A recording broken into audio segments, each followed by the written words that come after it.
नमस्कार। आज हम बात करेंगे अग्निवीरों के लिए एक अच्छी खबर की। देखिए, अग्निवीरों का जो पहला बैच है, जो 4 साल पूरा करके कार्यमुक्त होने जा रहा है, वो बैच बहुत जल्द बाहर आने वाला है।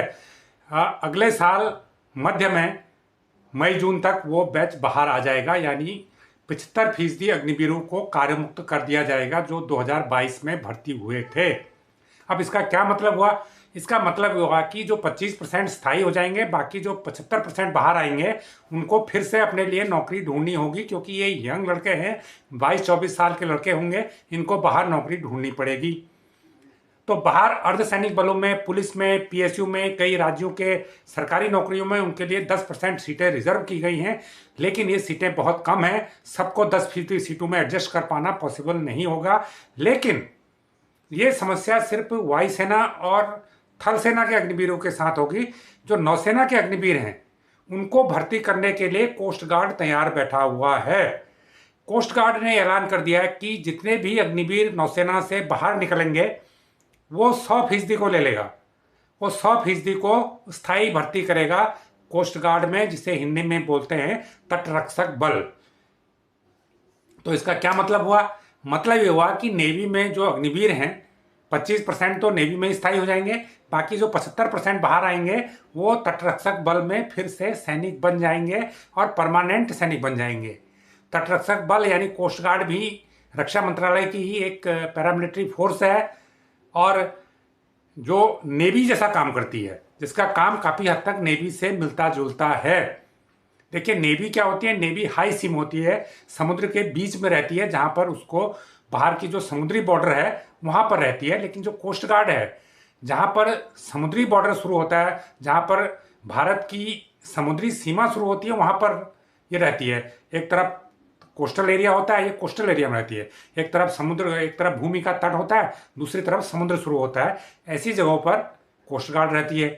लेकिन जो नेवी होती है उससे करीब 20 किलोमीटर आगे रहती है, वहां से जहां से भारत की समुद्री सीमा खत्म होती है, उस पॉइंट पे नेवी रहती है, ताकि वो किसी को समुद्री सीमा में घुसने नहीं दे।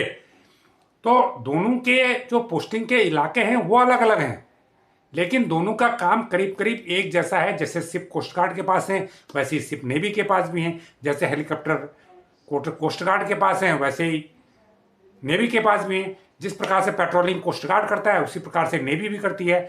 तो कोस्ट गार्ड का ये कहना है कि हमें तो जो नेवी से ट्रेंड अग्निवीर मिलेंगे, तो हमारा उसमें फायदा है। फायदा यह है कि हमारा ट्रेनिंग का खर्च बच जाएगा, और हम इन ट्रेंड कोस्ट गार्ड को कुछ दिन की ट्रेनिंग देके सीधे इनको ड्यूटी पर ज्वाइन करा देंगे।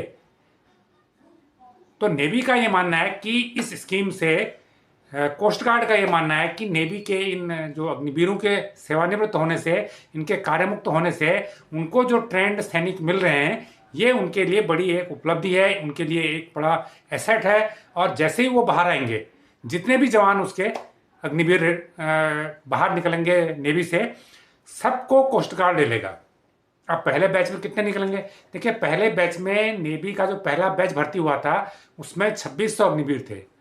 तो 2600 में से 25% यानी 650 तो वापस नेवी में चले जाएंगे।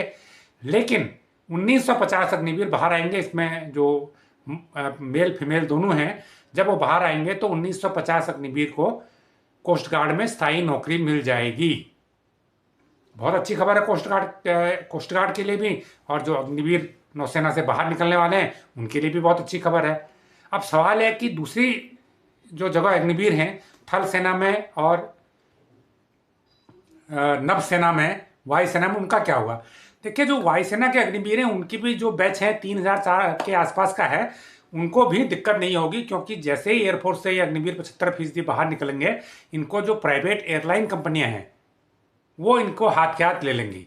क्योंकि देखिए, नेवी और एयरफोर्स में जो अग्निवीर का काम है, जो अग्निवीर मतलब एक सैनिक, उसका काम है टेक्निकल होता है।